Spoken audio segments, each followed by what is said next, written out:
used by the court of law. It is Hi, good evening everyone and good evening Prof. So my topic for tonight is digital forensic, CIA and physical security. So what is the digital forensics? Digital forensics is defined as the process of preservation, identifications, extraction, and documentation of computer evidence which can be used by the court of law.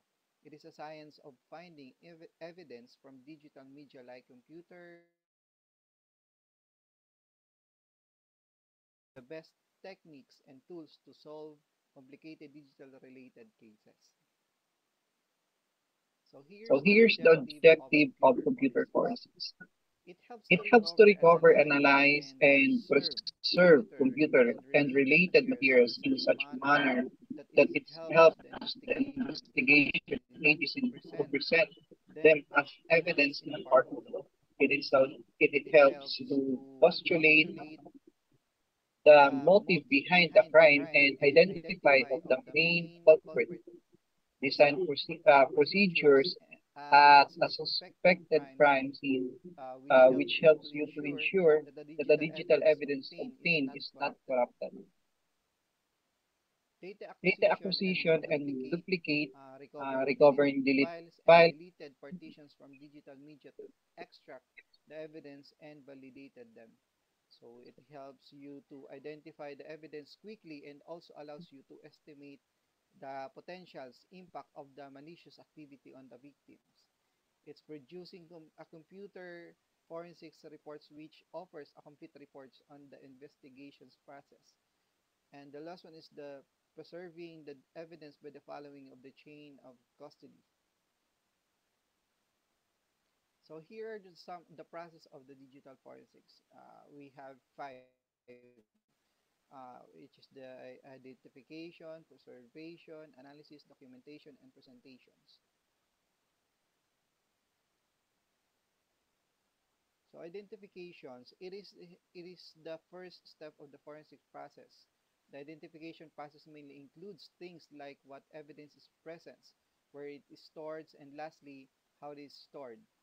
Electronic storage media can be personal computers, mobiles, and PDAs, and etc. So preservation, it is the pace data isolated, secure, and preserved.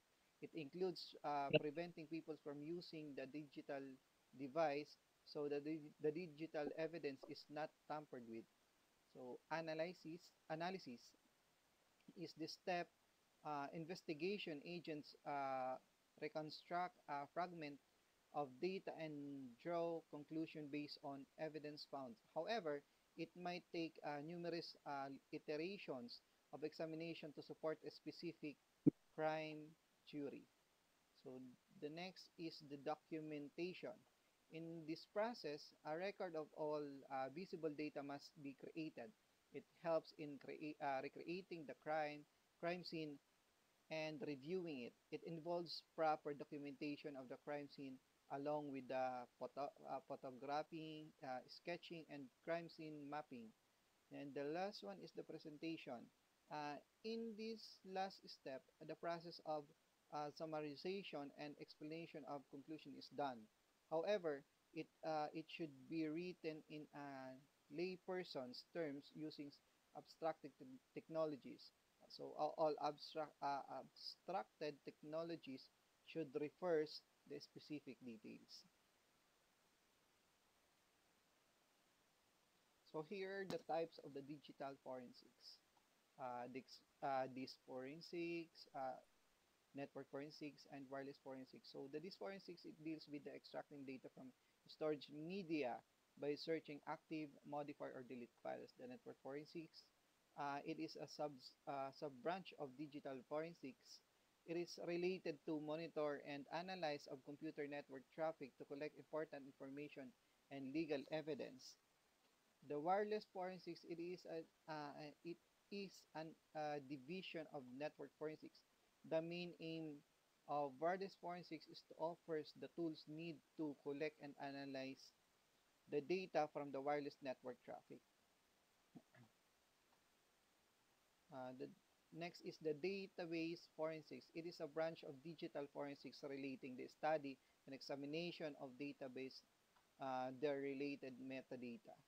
The malware forensics. This branch deals with the identifications of malicious code to study their payload, viruses, worms, and etc. And the next is the email forensics. It deals with the recovery and analysis of emails, including deleted emails, calendars, and contacts. And the memory forensics, it deals with the collecting data from the system memory, such as system register, cache, RAM, in row from and carving with the data from the row dump. And the last one is the mobile phone forensics. It's mainly deals with the examinations and analysis of mobile devices. It helps to retrieve phones and SIM contacts, call logs, incomings and outgoing SMS or MMS, audio, videos, and etc.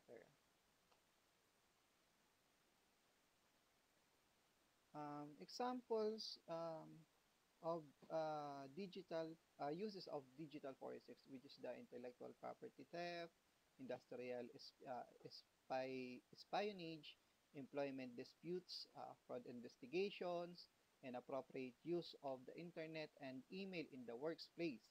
Uh, for forgeries related matters, bankruptcy investigations, issues concerns with the regulatory and compliance.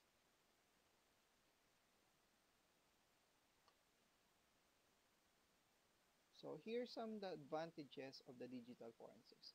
Um, to ensure the integrity of the computer systems, to produce evidence in the courts, which can lead the punishment of the culprit. It helps the companies to capture important information of their computer systems or network are compromised.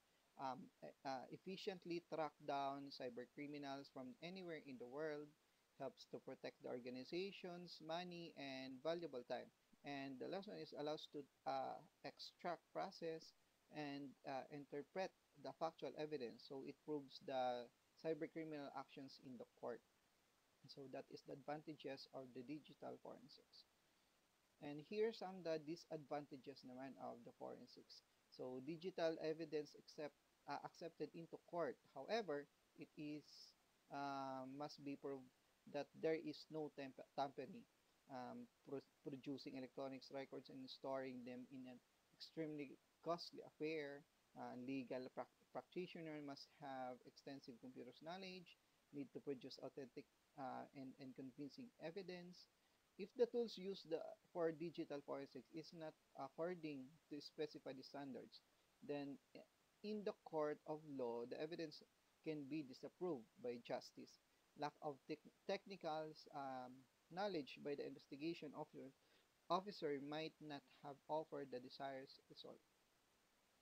So here's the summary. So the digital forensics is the preservation, identification, extraction, and documentation of computer evidence which can be used in the court of law. Its process of digital forensics includes identification, preservation, analysis, documentation, and presentation.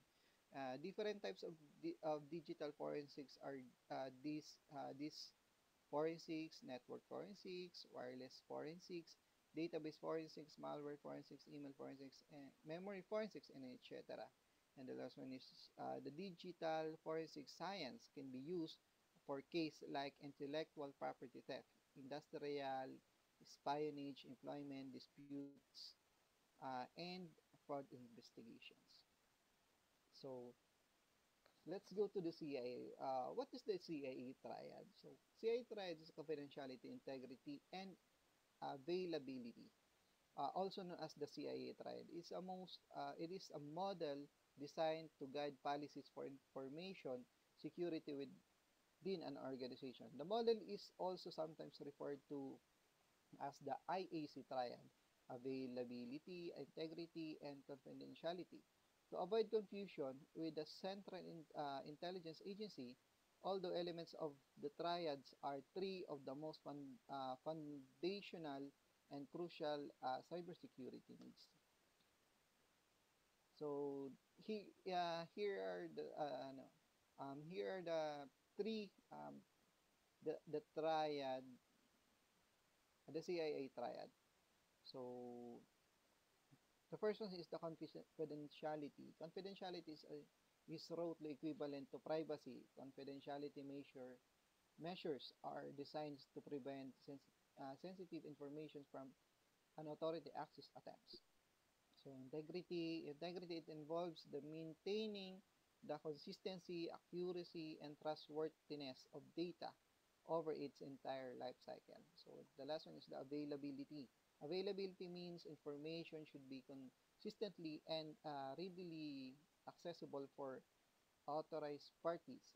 This involves property maintaining hardware and technical infrastructures and systems that hold and display the information. And let's go to the physical security. So physical security is the protection of your people, property, and assets. This includes the physical protection of equipment and tech, including data storage servers and employee computers. So physical security describes the security measures that are designed to deny authorized access to facilities, equipments, and resources and protect personal and property from the damage or harm, such as spionage, theft, or terrorism attacks. So common physical security threats, vulnerability and risk. So authority entry. So this is the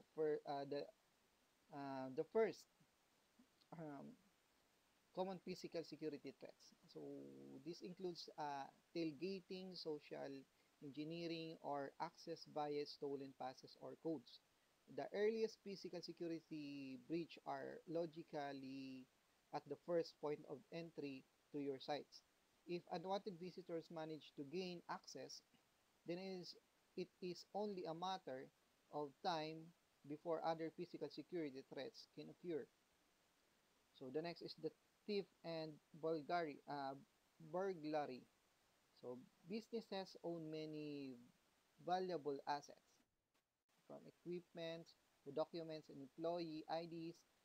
Some businesses are extremely exposed to physical security risks, like thief because of what they stored on their premises. For example, jewelry or tech store, and other businesses store extremely valuable information like wealth management firm.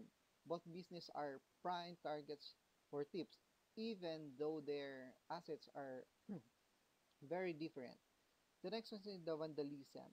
Some businesses are at risk of their property being destroyed or tampered with. This can be linked to company's location. For example, if your business is next door to a bar or nightclub, alcohol-related vandalism could be a frequent problem.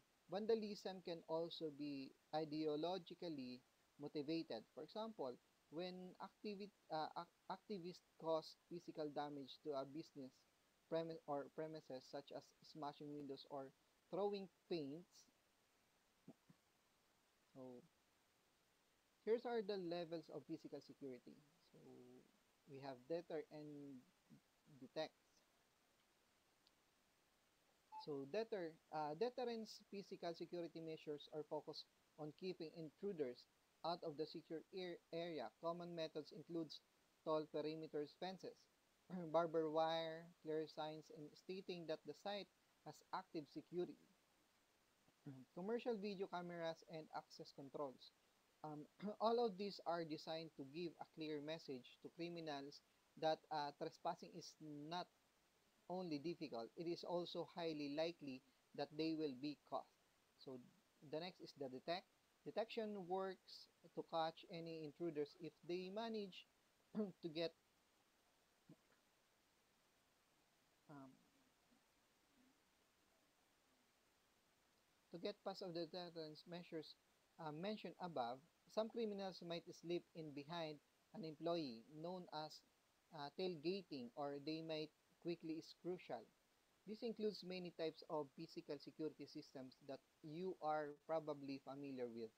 Physical security controls. Examples include CCTVs, cameras, motion sensors, intruders alarms, and smart alerting technologies like AI analytics. If an intruder is spotted quickly, it makes it much easier for security staff to delay them getting any further and contact law informants if needed. So delay. You will notice that several physical security systems have multiple roles. They can deter as well as detect. Many of the physical security measures above also effectively delay intruders. Access control systems requires credentials to open a locked door, slowing an intruder down and making it easier to apprehend them. So the next is the response. Um, a response is having the technology and processes to respond to intruder and take action is crucial for physical security. Yet often overlooked, response physical security measures include communication systems, security guards, designated first responders, and process for looking down a site and alerting law enforcement. Physical security controls come in a variety of forms from perimeter fence to guard and security, camera systems, recorders. Many physical security components have more than one function, and when several methods are combined, they are very effective at preventing or intercepting intruders and criminal activity. Physical security. Um, Physical security controls technology, which is the first one is the video security. Video security surveillance technology is a core element of many physical security plans today, which is the CCTV has moved on significantly from the days of the recording analog signal to tape. So the next one is the access control. Access control technology is another cornerstone of physical security systems like video security. Access control systems gives you an overview of who is entering and exiting your premises. It also gives you physical controls to keep certain people out and authorize people to enter. Access control systems can help detect and delay intruders from entering. They can also deter intruders by making it too difficult to attempt entry. Analytics and artificial intelligence. So physical security technology can log large quantities of data around the clock. Now, this information can be enhanced with smart analytics. Analytics powered by artificial intelligence, which is AI, also known as AI. So can process also this data and provide helpful digest for your security team, saving them valuable time and helping them to make faster, better informed decisions. And many types of physical security technology now have AI. Analytics includes as parts of their functionality. So final thoughts on physical security. So physical security is a fundamental to your business success. With right physical security measures in place, it need not be expensive, difficult maintain. The best way to guarantee a safe and secure workplace is to carefully observe exactly what your company needs, and then to find the right physical security tools, technology, and methods for the job.